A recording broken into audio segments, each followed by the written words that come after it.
¿Qué pasaría si la tecnología que creamos para mejorar nuestras vidas terminara redefiniendo quiénes somos o incluso destruyéndonos?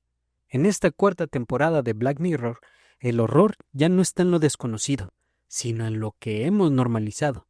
No hay naves espaciales distantes ni robots del mañana. Hay chips que rastrean a tus hijos, apps que eligen a tu pareja, museos con sufrimiento empaquetado como entretenimiento. Hay algo mucho más peligroso que la distopía, lo cotidiano convertido en monstruo. Cada uno de estos episodios te va a dejar incómodo, inquieto y quizás con miedo de desbloquear tu celular, porque el verdadero enemigo no es la tecnología, es lo que hacemos con ella. En este video vamos a desglosar los 6 episodios de la temporada 4. Verás cómo cada historia plantea un dilema ético diferente, tocando temas como la privacidad, el control, el amor digital, la venganza y el morbo. Pero esto no es solo un análisis, es una advertencia. Quédate hasta el final y te aseguro que vas a mirar tus dispositivos con otros ojos, más críticos, más humanos, porque si algo nos enseña Black Mirror es que la línea entre el progreso y el desastre es tan delgada como un swipe en tu pantalla. Robert Daly es un programador brillante y cofundador de una exitosa compañía de videojuegos llamada Callister Inc. Sin embargo, dentro de la oficina es ignorado, menospreciado e incluso ridiculizado por sus compañeros. Aunque es una mente maestra detrás del código, su falta de habilidades sociales lo mantiene al margen del poder real. Pero fuera del trabajo, en su apartamento, Daly es un dios. Ha creado una versión modificada y privada de su videojuego de realidad virtual, una simulación inspirada en su serie favorita de ciencia ficción, al estilo Star Trek. En ella, escanea el ADN de sus colegas y crea réplicas digitales conscientes, sí, con emociones, recuerdos y sufrimiento, que habitan un universo espacial donde él es el capitán absoluto del USS Callister. En este mundo, Daly obliga a sus clones digitales a obedecerlo, venerarlo y seguir el guión de sus fantasías del poder. Si se rebelan, los castiga, los transforma, los desfigura o los borra en un acto de tortura virtual. Pero todo cambia cuando llega Nanette Cole, una nueva empleada con talento técnico. Cuando Daly la escanea y la introduce en el juego, ella rápidamente comprende la situación y planea escapar. Lo que sigue es una rebelión dentro del mundo digital. Los clones, liderados por Nanette, manipulan las reglas del juego, crean una ventana de oportunidad y finalmente logran liberarse del control de Daly, quedando atrapados, pero libres, en el universo online real del juego. Mientras Daly, en el mundo real, queda catatónico, atrapado en su propio infierno. USS Callister parte con una premisa de parodia, un homenaje al universo de Star Trek, pero rápidamente se transforma en una crítica feroz al ego herido, al escapismo tóxico y al abuso encubierto tras avatares y videojuegos. Daly no es un villano típico, es un hombre ignorado, socialmente marginado, que encuentra en lo digital un lugar donde nadie puede reírse de él, pero en lugar de construir algo mejor, convierte su dolor en violencia. El episodio descompone la figura del buen tipo incomprendido y revela el narcisismo y la crueldad que puede florecer cuando no hay consecuencias. La tecnología que permite esta simulación es un espejo directo de los debates actuales. Los clones digitales son versiones conscientes, con emociones, miedos y recuerdos. No están jugando con él, son prisioneros reales de su voluntad. Es una crítica directa a cómo los entornos virtuales podrían, en manos equivocadas, transformarse en espacios de abuso normalizado, especialmente cuando los sujetos no pueden defenderse porque no son reales. Si una conciencia digital puede sufrir, ¿merece derechos? El episodio no lo pregunta explícitamente, pero lo grita en cada escena. En este universo, los avatares son esclavos atrapados en una obra de teatro donde no hay libre albedrío, solo guiones impuestos. El escape final no es solo una victoria sobre Daly, es una metáfora sobre romper estructuras de poder tóxicas. incluso dentro de sistemas digitales. El universo donde terminan es incierto, posiblemente eterno, pero al menos ahora tienen libertad, decisión y voz. USS Callister no solo satiriza la cultura gamer o los fans de ciencia ficción, es una advertencia sobre lo que ocurre cuando combinamos frustración personal, poder absoluto y falta de supervisión tecnológica. Porque el verdadero problema no es la tecnología, es que siempre hay alguien listo para usarla, para dominar y no para liberar. Mari es una madre soltera que, tras un susto al perder de vista a su pequeña hija Sara, decide implantarle un nuevo dispositivo experimental llamado Arcángel.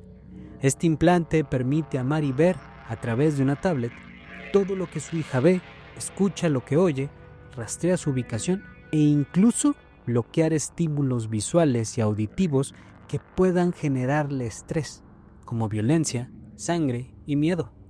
Sara crece bajo este sistema y aunque al principio parece protegerla, pronto empieza a generar efectos secundarios graves. No puede ver peleas en la escuela, no comprende la violencia, ni siquiera puede ver sangre o imágenes negativas. El mundo se vuelve distorsionado, anestesiado. A medida que Sara entra en la adolescencia, Mari desactiva temporalmente el dispositivo para darle un poco de libertad. Pero cuando la joven empieza a experimentar con drogas, sexo y nuevas amistades, la madre, presa de miedo, vuelve a activar el sistema en secreto, espiando todo, incluso sus momentos más íntimos. Cuando Sara se entera de la traición, su reacción es violenta. En un estallido de ira, la golpea brutalmente con la tablet de control y huye, dejando a Mari completamente sola, destruida y víctima de su propia necesidad de proteger. Arcángel es una crítica feroz al sobrecontrol moderno disfrazado de cuidado. Plantea una pregunta dolorosa. ¿Hasta qué punto es válido intervenir en la vida de los hijos por su bienestar? Mari no es una villana, es una madre con miedo, y ese miedo se convierte en una figura totalitaria. Arcángel nos muestra cómo el deseo de proteger puede convertirse en una obsesión por controlar, anulando la autonomía del otro. Es la versión tecnológica del padre helicóptero llevado al extremo. La tecnología en este episodio no es malvada per se. El implante tiene utilidad real, pero al entregarle ese poder absoluto a alguien sin límites emocionales, se vuelve una herramienta de daño psicológico.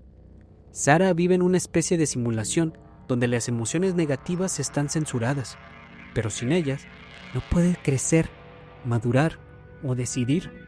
Al bloquear el acceso a ciertas imágenes o sensaciones, Mari le arrebata a Sara no solo la capacidad de elección, sino el derecho a vivir la experiencia completa de la vida. El trauma no se evita, solo se posterga, y cuando llega con toda su crudeza. Al final, lo que destruye la relación no es solo una adicción o un peligro externo, sino la violación del espacio personal. Mari espía, miente, manipula, y Sara responde con violencia. No porque sea una hija rebelde, sino porque ha sido tratada como una marioneta toda su vida. El mensaje es claro: la vigilancia mata la confianza. Arcángel no solo es un drama familiar, es un espejo para una sociedad obsesionada con rastrearlo todo, desde la ubicación de los niños hasta su rendimiento escolar o su historial de navegación. El episodio nos obliga a preguntarnos: ¿estamos criando personas libres o seres condicionados a obedecer? ¿Dónde está el límite entre educar y vigilar? Y lo más inquietante, ¿qué pasará cuando el control parental no se apague al crecer, sino que evolucione con nosotros?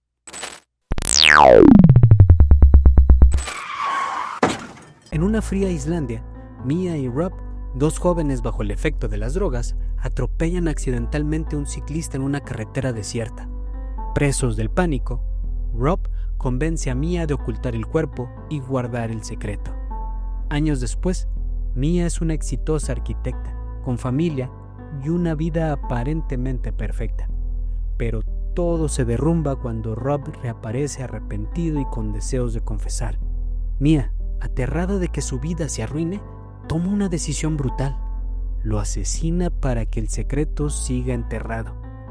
Paralelamente, una investigadora de seguros llamada Shasia utiliza un dispositivo futurista capaz de acceder a los recuerdos de las personas para esclarecer accidentes. Mientras investiga un incidente menor en la zona, sus pesquisas la llevan sin saberlo hasta Mia. Cada testigo la acerca más al secreto enterrado, y Mia, para evitar ser descubierta, cae en una espiral oscura, asesina a Shasia, luego a su esposo y finalmente comete el acto más espantoso. Mata a su pequeño hijo, creyendo que él también pudo haber sido testigo. Pero el giro final es devastador. El niño era ciego. El único testigo fue un conejillo de Indias, una mascota con recuerdos que también pueden ser leídos. Crocodile es uno de los episodios más oscuros y brutales de toda la serie, no por su violencia gráfica, sino por su escalada moral. Cómo una persona aparentemente decente puede convertirse en un monstruo cuando la culpa, el miedo y la paranoia la corroen. El dispositivo que permite ver recuerdos parece una herramienta útil para hacer justicia, pero también plantea un dilema ético tremendo. ¿Cuánto derecho tiene una sociedad a acceder a lo que recordamos? Los recuerdos en este universo son pruebas, no privacidad, y eso convierte cada testigo en un riesgo. Cada error del pasado es una bomba de tiempo. Mia no es una psicópata al inicio. Su primer crimen es por miedo, pero el verdadero horror de Crocodile es como un acto de desesperación lleva a otro, y es una cadena que parece imposible de detener. El episodio es una disección escalofriante del efecto bola de nieve de las decisiones morales erradas. Lo irónico es que no hay un villano visible, ni un estado opresor, ni una megacorporación malvada. La tecnología de escaneo mental existe para cosas pequeñas, verificar seguros y resolver conflictos menores, pero el simple hecho de que alguien pueda acceder a tus recuerdos convierte a la tecnología en una amenaza silenciosa, omnipresente. No necesitas ser culpable para tener miedo, solo necesitas haber vivido algo. El cierre con el conejillo de Indias no es un simple twist trágico, es una bofetada simbólica. Muestra cómo, en un mundo donde cada recuerdo puede ser una prueba, no hay actos sin consecuencias.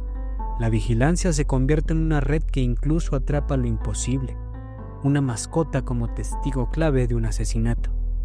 Crocodile es un relato sobre cómo el miedo puede deshumanizarnos, más que la propia tecnología, y sobre cómo el intento de enterrar el pasado solo logra arrastrarnos con él. Porque en un mundo donde los recuerdos se pueden escanear, la verdad siempre encuentra la forma de salir a la luz.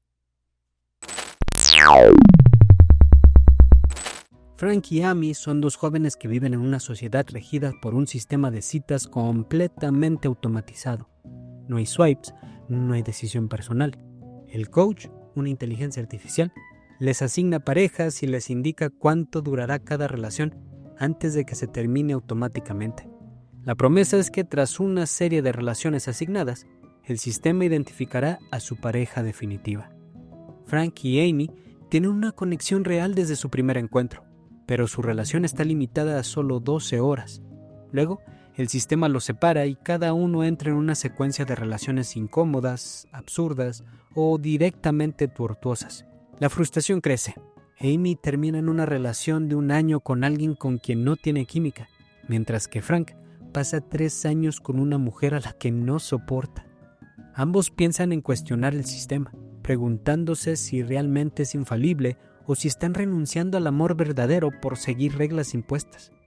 Cuando el sistema les da su segunda oportunidad para estar juntos, Frank rompe las reglas.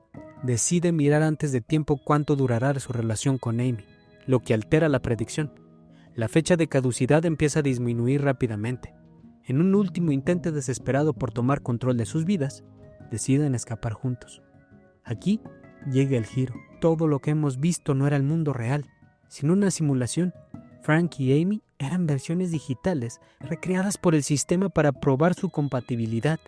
Su rebelión significó que de 1000 simulaciones, en 998 decidieron desafiar al sistema por amor. En el mundo real, Frank y Amy se encuentran por primera vez en una app de citas. Sus ojos se cruzan y hay una chispa. Hank the DJ es la respuesta romántica a episodios como San Junípero, pero en lugar de enfocarse en la nostalgia o la muerte, explora un nuevo dilema. ¿Puede una inteligencia artificial saber mejor que tú con quién debes estar? El coach representa el ideal de los sistemas de citas modernos llevados al extremo. No hay margen de error, ni dudas, ni sentimientos sin procesar. El algoritmo lo decide todo: duración, compatibilidad, separación. El problema es que al eliminar la incertidumbre, también elimina el libre albedrío emocional. El amor se vuelve una fórmula, no una elección. Frank y Amy no escapan solo por amor, escapan porque quieren elegir. En una sociedad donde todo está pautado, incluso lo emocional, tomar una decisión propia, aunque no sea la más eficiente, es un acto revolucionario. La simulación no evalúa solo compatibilidad, sino si están dispuestos a romper el sistema por estar juntos. Ese es el verdadero test. Tinder, Bumble, todas se basan en datos, patrones, preferencias. Pero el episodio plantea una crítica sutil. En la búsqueda de compatibilidad perfecta, ¿no estaremos renunciando a la parte impredecible del amor? Esa que duele, pero que también emociona. La pregunta filosófica de este episodio no es si el sistema funciona, sino si debe de tener tanto poder, porque incluso si encuentra la pareja perfecta, ¿vale la pena si no eres tú quien elige? Hank the DJ es, en esencia, una carta de amor al amor imperfecto, caótico pero auténtico. Una historia que nos recuerda que por mucho que la tecnología avance, hay emociones que siguen siendo indomables y que a veces la mejor forma de encontrar el amor es rebelarse contra el sistema. En un mundo posapocalíptico, sin explicaciones ni introducción, seguimos a Bella, una mujer que junto a 2 compañeros emprende una misión peligrosa: ingresar a un almacén abandonado para recuperar un objeto importante. En medio del saqueo, activan accidentalmente un perro, un robot asesino de 4 patas diseñado para cazar y eliminar sin piedad. La misión se convierte rápidamente en una pesadilla. El robot elimina a los 2 acompañantes y empieza a perseguir a Bella implacablemente a través de los campos, casas en ruinas y bosques. El perro es rápido, eficiente y brutal. Está armado con cuchillas, rastrea señales, lanza rastreadores y no muestra señales de agotamiento. Durante toda la persecución apenas hay diálogos. Es una experiencia de supervivencia pura, con un tono cercano al terror. Bella está sola, herida, desesperada, y el robot sigue avanzando sin descanso. Finalmente, después de un enfrentamiento final, Bella muere. El perro sigue activo, buscando su siguiente presa. Solo al final descubrimos, en un breve vistazo al contenido del paquete que Bella intentaba recuperar, que su objetivo era traer un osito de peluche. Metalhead es quizás el episodio más crudo y minimalista de toda la serie, filmado en blanco y negro, sin apenas música ni diálogo.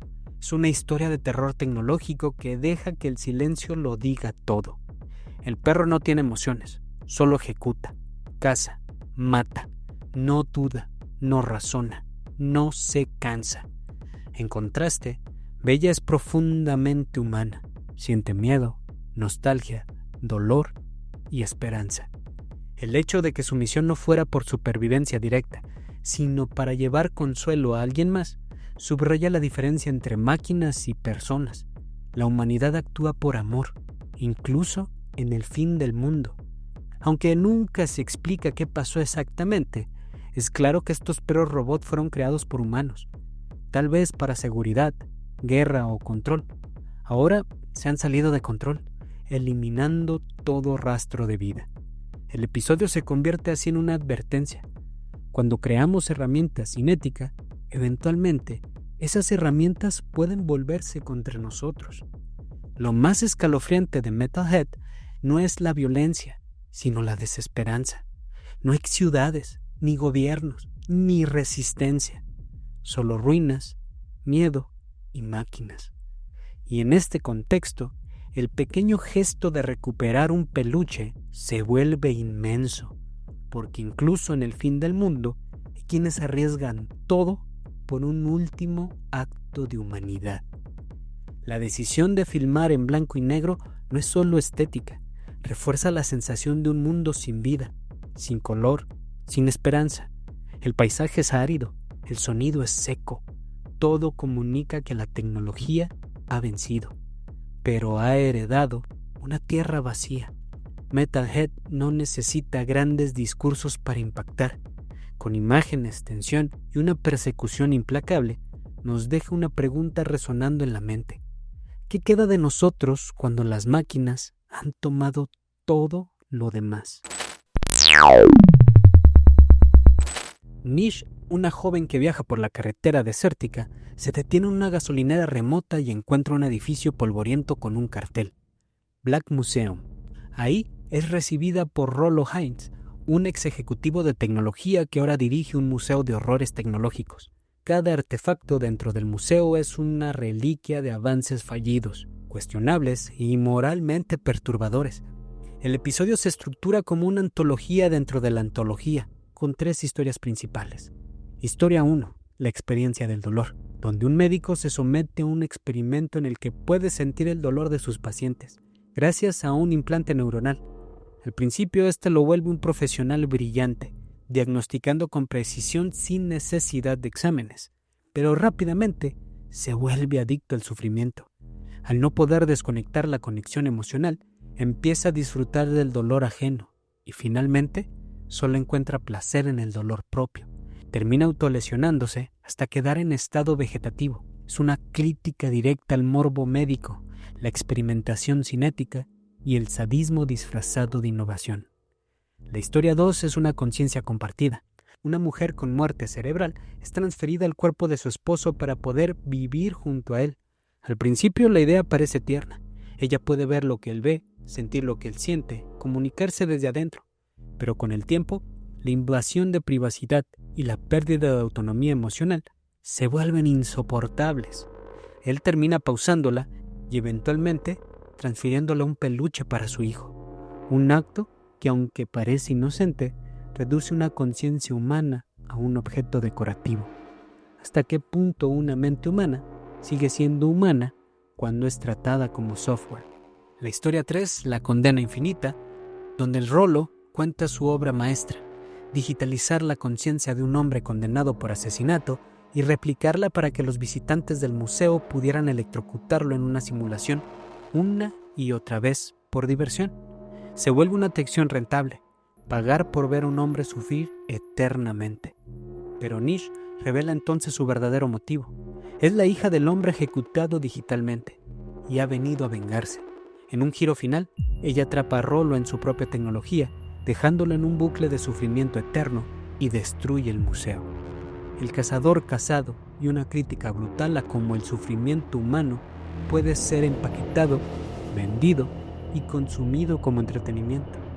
El episodio no es solo una galería de tecnología, es un espejo oscuro del espectador. ¿Cuántas veces hemos visto sufrimiento en pantalla y lo hemos consumido como espectáculo? ¿Cuántas veces hemos perdido la empatía porque la historia estaba buena? El museo de Rollo somos nosotros, acumulando horrores mientras mantenemos una distancia emocional cómoda. Cada historia muestra un avance brillante, convertido en una pesadilla por la falta de límites morales. La ciencia avanza, pero la humanidad retrocede cuando dejamos de preguntar: ¿deberíamos de hacerlo? Nish representa la justicia emocional. Mientras Rollo se justifica como un simple empresario, ella actúa como juez, jurado y ejecutora. En una serie donde tantas veces el mal queda impune, este episodio nos da una de las pocas, aunque escalofriantes, victorias morales. Este episodio es también Black Mirror haciéndose una crítica. ¿Estamos contando esas historias para reflexionar o para entretener? ¿Dónde está el límite? Black Museum es un cierre magistral que condensa en un solo episodio todo lo que hace que Black Mirror sea perturbadora, brillante y necesaria. Un espejo no solo para la tecnología, sino para la audiencia. Después de recorrer 6 episodios llenos de tensión, distopía y profundas reflexiones, queda claro que la 4ª temporada de Black Mirror no se anduvo con rodeos. Fue directo a la médula de nuestros miedos modernos: el control, la identidad, El sufrimiento, la deshumanización, la vigilancia y la forma en que usamos la tecnología para construir o destruir lo que significa ser humano. Cada episodio fue una cápsula envenenada de futuro posible, una advertencia envuelta en ficción, desde la perfección superficial de las redes sociales hasta la tortura digital convertida en espectáculo. Esta temporada nos empujó a mirar dentro del espejo y cuestionar si nos gusta lo que vemos. Pero hay algo aún más inquietante. Estas historias no ocurren en un futuro lejano. Están a un solo parpadeo de distancia y algunas ya están ocurriendo. ¿Estamos listos para enfrentar las consecuencias? Y así cerramos el análisis de la 4ª temporada de Black Mirror. Pero aún no hemos terminado.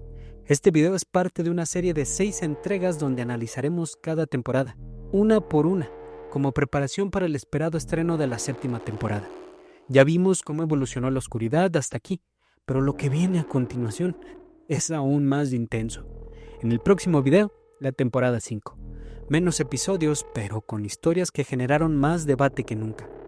¿Fue el punto de quiebre o solo la calma antes de la nueva tormenta? Suscríbete, activa la campanita y acompáñanos en este viaje hacia lo más oscuro del reflejo humano. Nos vemos. Hasta la próxima.